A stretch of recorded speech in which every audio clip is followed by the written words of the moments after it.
Equity mutual fund कितने तरह के होते हैं? ये सवाल आप लोगों के मन में होगा। इक्विटी म्यूचुअल फंड के ब्रॉडली 5 प्रकार हैं।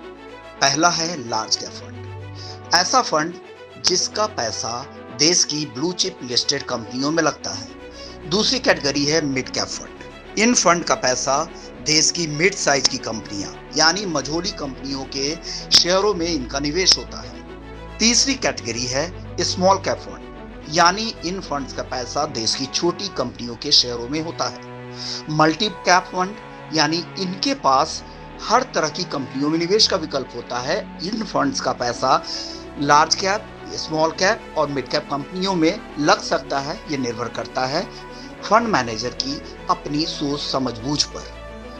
चौथी कैटेगरी है सेक्टरल फंड और थीमेटिक फंड भी जिसे हम कहते हैं। इस फंड का पैसा किसी खास सेक्टर के शेयरों में निवेश होता है। आखिरी कैटेगरी है ELSS, यानी इक्विटी लिंक्ड सेविंग स्कीम्स। इस स्कीम का पैसा टैक्स सेविंग फंड्स यानी टैक्स बचाने वाला फंड है ये, और इसका निवेश इक्विटी मार्केट में यानी शेयरों में ही इसका निवेश होता है।